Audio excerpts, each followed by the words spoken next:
दोस्तों जय हिंद, वंदे मातरम। मेरा नाम है सौरभ मशहूरी और आप देख रहे हैं ज्ञान जरा हटके। और आज इस वीडियो में हम लोग बात करने जा रहे हैं ईरान न्यूक्लियर डील के बारे में, क्योंकि मेरे हिसाब से खबर तो आप लोगों ने सुनी ली होगी, और अगर नहीं सुनी तो ईरान न्यूक्लियर डील को लेके इस वक्त मार्केट में सबसे बड़ी खबर ये है कि भैया हमारे ये जो खोमेनी साहब है, खोमेनी साहब का कहना है कि भैया ये जो ईरान न्यूक्लियर डील है ये जा चुकी है खड्डे में। अमेरिका ने ईरान के सामने ईरान न्यूक्लियर डील को लेकर जो प्रपोजल रखा था, ईरान ने अमेरिका के उस प्रपोजल को सीधे सीधे रिजेक्ट कर दिया है। नाउ अब हम लोग इस प्रपोजल के ऊपर बात करें उससे पहले एक घटनाक्रम है जिसके बारे में आप लोगों को पता होना चाहिए। एक्चुअली में जैसा कि हम सभी लोग जानते हैं कि डोनाल्ड ट्रंप जो है वो रिपब्लिकन पार्टी को बिलोंग करते हैं, प्लस डोनाल्ड ट्रंप पूरी तरीके से प्रो इजराइल पर्सन है। भाई डोनाल्ड ट्रंप भी थे जिन्होंने अपने लास्ट शासनकाल के दौरान अमेरिका की जो एम्बेसी है इजराइल के अंदर उसको जेरूसलम शिफ्ट किया, जो गोलान हाइट्स नाम का इलाका है जिसे 6 डे वॉर के दौरान इजराइल वालों ने कैप्चर करके सीरिया वालों से लिया था और आज तक ये इजराइल के कब्जे में है। इसके ऊपर इजराइल की जो अथॉरिटी है उसे डोनाल्ड ट्रंप ने पिछले शासनकाल में मान्यता दी थी, और वो डोनाल्ड ट्रंप ही थे जिन्होंने पिछली बार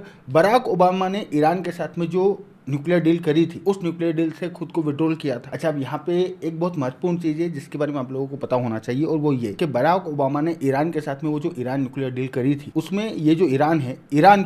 का जो सिविल न्यूक्लियर प्रोग्राम है उसके लिए यूरेनियम का जो इनरिचमेंट है उसको करने की परमिशन थी, और इसी परमिशन के ऊपर इजराइल वालों को सबसे ज्यादा आपत्ति थी। इजराइल वाले उस वक्त भी इसी का विरोध कर रहे थे, और इसी वजह से डोनाल्ड ट्रंप ने अपने पिछले शासनकाल के दौरान इस ईरान न्यूक्लियर डील से अमेरिका को विड्रॉल किया। अच्छा, यहाँ पे आप लोगों को ये बात भी पता होना चाहिए कि ये जो यूरेनियम का इन्वेस्टमेंट है इसकी खासियत ये है कि अगर आपको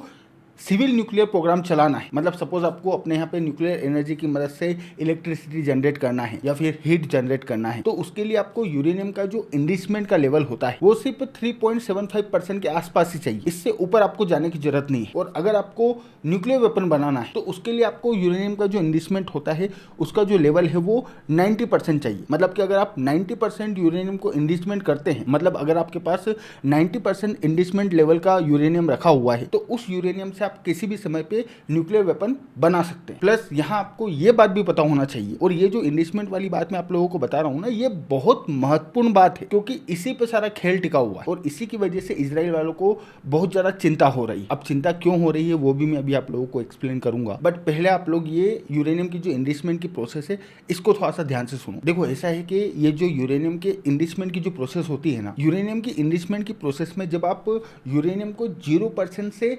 4% तक इन्वेस्टमेंट करते हो, मात्र 4% तक, तो इस इन्वेस्टमेंट की प्रोसेस में सबसे ज्यादा मेहनत लगती है। मतलब सपोज आपको अपने यहाँ पे न्यूक्लियर वेपन बनाना है और उस न्यूक्लियर वेपन को बनाने के लिए आपको यूरेनियम का इन्वेस्टमेंट करना है, तो उसमें 0% से 4% तक जाने में आपको सबसे ज़्यादा मेहनत करनी पड़ेगी। देन उसके बाद अगर आप उस 4% इन्वेस्टमेंट वाले यूरेनियम को 20% के लेवल पे लेके जाना चाहते हैं तो उसमें फिर आपको 100% में से सिर्फ 8% और मेहनत करना है। और उसके बाद अगर आप 20% इन्वेस्टमेंट वाले यूरेनियम को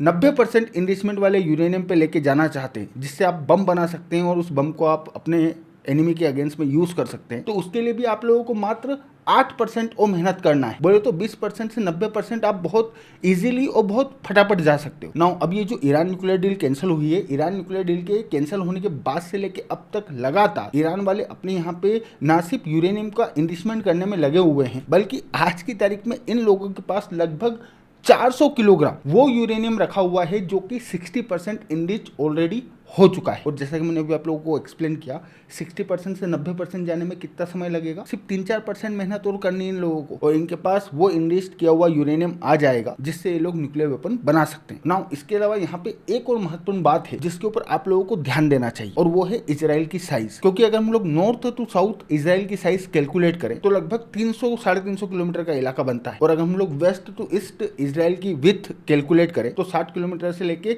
80 किलोमीटर की विथ बैठती है, यानी कि इजराइल कोई बहुत बड़ा इलाका नहीं। और इसी वजह से अगर ईरान के पास न्यूक्लियर वेपन आ जाता है, और यहाँ हम लोगों को ये बात नहीं भूलना चाहिए कि भैया ईरान के अंदर हमारे जो खोमेनी साहब बैठे हैं और खोमेनी साहब के जो सपोर्टर्स हैं, प्लस ईरान की ये जो मौजूदा इस्लामिक रिजीम है, इस पूरी की पूरी रिजीम का सिर्फ और सिर्फ एक ही मकसद है। प्राइवेट में इन लोगों का ये मकसद है या नहीं है ये अपन को नहीं मालूम, लेकिन पब्लिक में तो इन लोगों का यही मकसद है कि इनको इजराइल को खत्म करना है। सो अगर इन लोगों के पास न्यूक्लियर वेपन आ जाता है तो उसका यूज ये लोग डेफिनेटली इजराइल के अगेंस्ट में करेंगे। तो अगर ईरान के पास न्यूक्लियर वेपन आ जाता है और अगर ईरान अपने न्यूक्लियर वेपन का यूज इजराइल के ऊपर करता है तो उस सिचुएशन में इजराइल के पास सेकंड चांस नहीं होगा, क्योंकि इजराइल की साइज बहुत कम है, इजराइल के पास लिटरली सेकंड चांस नहीं है। सो ये वो सबसे बड़ा रीजन है जिसकी वजह से इजराइल वाले इस बात को अफोर्ड ही नहीं कर सकते कि ईरान के पास न्यूक्लियर वेपन हो। और इसी वजह से पिछली बार जब बराक ओबामा ने ईरान के साथ न्यूक्लियर डील करी तो इजराइल वालों ने ना सिर्फ उस न्यूक्लियर डील का विरोध किया बल्कि इस बात की पूरी कोशिश करी कि अमेरिका उस न्यूक्लियर डील से बाहर आ जाए। बट बराक ओबामा के शासनकाल में वो बात नहीं हो पाई। लेकिन जैसे ही डोनाल्ड ट्रंप अमेरिका के राष्ट्रपति बने, डोनाल्ड ट्रंप ने अमेरिका को इस ईरान न्यूक्लियर डील से बाहर निकाल लिया। और अब जब डोनाल्ड ट्रंप का सेकंड शासनकाल आया है तो अपने शासनकाल के दौरान डोनाल्ड ट्रंप जो है वो ईरान वालों के साथ में नई न्यूक्लियर डील करने की बात कर रहे हैं। बात क्या कर रहे हैं ये लोग यहाँ पे, कोशिश कर रहे हैं भाई अमेरिका और ईरान के बीच में इस नई ईरान न्यूक्लियर डील को लेकर ओमान वालों की मध्यस्थता के अंतर्गत अब तक 6 बार बातचीत हो चुकी है। और इसी बातचीत में अमेरिका वाले जो है, अमेरिका वालों ने ईरान वालों से ये बात बोली, मतलब बोली क्या एक्चुअली में, इजराइल वालों ने अमेरिका वालों को इस बात को कहने के लिए मजबूर किया कि भैया ईरान के साथ अमेरिका की ये न्यूक्लियर डील तभी हो पाएगी जब ईरान इस बात को एक्सेप्ट करे कि वो अपने यहाँ पे यूरेनियम की इनरिचमेंट की जो प्रोसेस है उसको पूरी तरीके से बंद करेगा। मतलब कि ईरान अपने यहाँ 1 ग्राम यूरेनियम भी इनरिच करके नहीं रख सकता। ये कंडीशन इन लोगों ने रखी है। और ईरान में हमारे जो खोमेनी साहब बैठे हैं, खोमेनी साहब का कहना है कि भैया अमेरिका कौन होता है हम लोगों को बताने वाला, हमारा जो न्यूक्लियर प्रोग्राम है वो पूरी तरीके से इंडिपेंडेंट है, हम लोग सिविल यूज के लिए यूरेनियम का इनरिचमेंट कर रहे हैं जो हमें करने का पूरा अधिकार है, हम अमेरिका के दबाव में नहीं आएंगे, अमेरिका वालों को जो उखाड़ना है उखाड़ लो। भाई साल 1979 में हम लोगों को जो आजादी मिली थी, आजादी मतलब कि इन लोगों ने ईरान के अंदर वो जो तख्ता पलट करके फोर्सफुली ईरान के ऊपर रेडिकल इस्लाम को इम्पोज किया, उसे ये लोग आजादी कहते हैं। सो खोमेनी साहब का कहना है कि भैया हम लोगों को जो आजादी मिली थी, अमेरिका वालों का ये प्रपोजल उस आजादी के पूरी तरीके से खिलाफ है और इसी वजह से हम अमेरिका के इस प्रपोजल को एक्सेप्ट नहीं करेंगे ना। यहाँ पे एक बहुत इंटरेस्टिंग बात है जिसके बारे में आप लोगों को पता होना चाहिए, और वो ये कि ईरान यहाँ पे जो बात बोल रहा है ना कि भैया हमारे यहाँ पे हमारा जो सिविल न्यूक्लियर प्रोग्राम है उसके लिए यूरेनियम को इनरिच करने की जो परमिशन है वो तो हमारे पास होनी ही चाहिए। अगर आप ये परमिशन भी हम लोगों से छीनोगे तो हम लोग इस बात को बिल्कुल भी एक्सेप्ट नहीं करेंगे। तो यहाँ पे एक्चुअली में ये जो अमेरिका वाले हैं ना, मतलब कि हमारे जो गोलू मोलू है, गोलू मोलू ईरान वालों को इनका जो सिविल न्यूक्लियर प्रोग्राम है उसके लिए यूरेनियम को इनरिचमेंट करने की जो परमिशन है वो देने के लिए एक्चुअली में राजी हो गए थे। बट इजराइल वालों को इसके ऊपर आपत्ति थी। इनफैक्ट इंटरनल सोर्सेस में जब इजराइल वालों को ये बात पता चली कि अमेरिका इस न्यूक्लियर डील में ईरान वालों को सिविल न्यूक्लियर प्रोग्राम के लिए यूरेनियम के इनरिचमेंट की परमिशन देने के बारे में सोच रहा है, तो इजराइल की ओर से इमीडिएटली ये बात निकल के आई। प्लस अमेरिका की इंटेलिजेंस रिपोर्ट ने भी ये बात बोली कि इजराइल जो है वो ईरान के ऊपर, यानी कि ईरान के अंदर ईरान की जो न्यूक्लियर साइट्स है उनके ऊपर सीधे सीधे स्ट्राइक करने के बारे में सोच रहा है। और सोच नहीं रहा है, एक्चुअली में इन लोगों ने तैयारी शुरू कर दी थी। और जब ये खबर निकल के मार्केट में आई तो डोनाल्ड ट्रंप ने इमीडिएटली बेंजामिन नेतन्याहू को कॉल किया और कॉल पे इन लोगों के बीच में डिस्कशन हुआ। और ऐसी रिपोर्ट्स निकल के आई है कि बेंजामिन नेतन्याहू ने डोनाल्ड ट्रंप को यह बात साफ साफ क्लियर कर दी कि भैया अगर अमेरिका ईरान को 1% भी यूरेनियम का इनरिचमेंट करने की परमिशन देता है और अगर ईरान अपने यहाँ पे यूरेनियम के इनरिचमेंट की प्रोसेस को जारी रखता है तो उस सिचुएशन में इजराइल बिना देरी किए, बिना किसी से पूछे सीधे जाके ईरान के ऊपर स्ट्राइक कर देगा। जिसके बाद हमारे जो गोलू मोलू हैं, गोलू मोलू ने बेंजामिन नेतन्याहू के साथ में ऊंची आवाज में बात करी और बेंजामिन नेतन्याहू को बोल दिया कि भाई तेरे को करना है तो कर, तू अगर स्ट्राइक करने जाएगा तो हम तेरा सपोर्ट नहीं करेंगे, हमको यहाँ पे ईरान के साथ में डील करना है और डील में हम लोगों को भी कुछ न कुछ कॉम्प्रोमाइज करना पड़ेगा। वो सिविल न्यूक्लियर प्रोग्राम के लिए यूरेनियम के इनरिचमेंट की परमिशन मांग रहे हैं, उस परमिशन के बिना यहाँ पे डील नहीं हो पाएगी, तो हम लोगों को ये परमिशन तो देना ही पड़ेगी। और मैं तुम्हें साफ साफ इस बात की वार्निंग दे रहा हूँ कि इस डील वाली प्रोसेस के दौरान अगर तुम ईरान के ऊपर स्ट्राइक करने के लिए जाते हो तो फिर हम तुम्हारा सपोर्ट नहीं करेंगे, इसलिए बिल्कुल शांति से रहना। ये बात डोनाल्ड ट्रंप ने बिल्कुल ऊंची आवाज में बेंजामिन नेतन्याहू को डांटते हुए बोली, जिसके बाद बेंजामिन नेतन्याहू ने गुस्से में फोन रख दिया। और ये रिपोर्ट एक्चुअली में निकल के आई है कि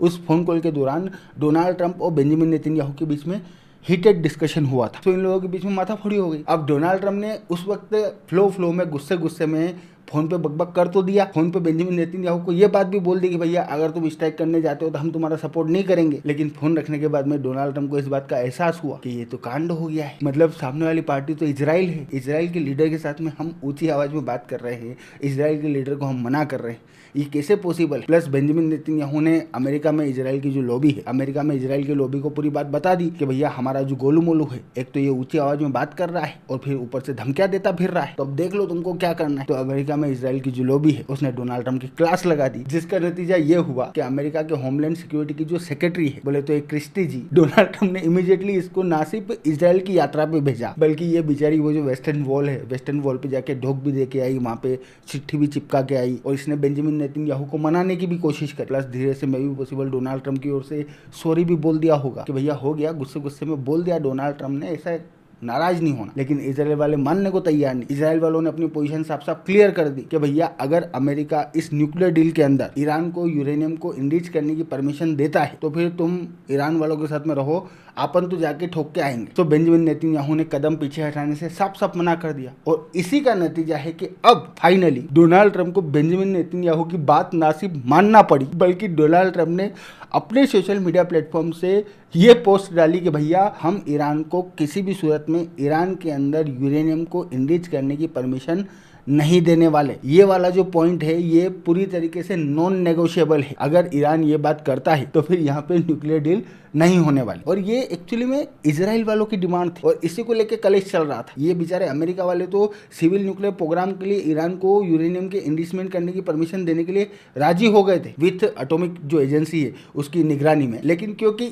इजराइल वाले राजी नहीं थे, क्योंकि इजराइल वालों ने पोजीशन साफ साफ क्लियर कर दी थी, इस वजह से डोनाल्ड ट्रंप को लास्ट में झुकना पड़ा और अब इन्होंने साफ साफ मना कर दिया है कि भैया हम ईरान को परमिशन नहीं देने वाले। और उधर हमारे खोमेनी साहब बोल रहे हैं कि ये हमारी स्वतंत्रता का सवाल है, इनरिचमेंट करने की परमिशन चाहिए। अमेरिका कौन होता है हमें बताने वाला? अब अमेरिका कौन होता है बताने वाला, इस पे तो मैं कमेंट ना करूं, लेकिन ये जो खोमेनी साहब बोल रहे हैं कि हमारा सिविल न्यूक्लियर प्रोग्राम बनाने का मूड है, इसको लेके तो खोमेनी साहब साफ साफ झूठ बोल रहे हैं। भाई अगर आपका सिविल न्यूक्लियर प्रोग्राम के लिए यूरेनियम को इनरिचमेंट करने का मूड था तो सिर्फ 3.67% तक रखते। आपने 60% इनरिच किया हुआ 400 किलोग्राम यूरेनियम अपने यहाँ इकट्ठा कर लिया है और अब आप बोल रहे हो कि हम इससे बिजली बनाएंगे, तो दुनिया आपकी बात मानेगी थोड़ी ना। सो ये रायता फैल गया है। अब यहाँ से चीजें किसी भी ओर जा सकती है। ईरान और अमेरिका के बीच में न्यूक्लियर डील हो भी सकती है और ये भी हो सकता है कि हम लोगों को ईरान और अमेरिका के बीच में सीधी वॉर भी देखने को मिले। सो अब यहाँ से चीजें किस ओर जाएगी ये तो ऑब्वियसली बात आने वाला वक्त बताए। बाकी तो मैं हूँ आपका दोस्त सौरभ और आप देख रहे थे ज्ञान जराट के। Thank you for watching. I really appreciate your time.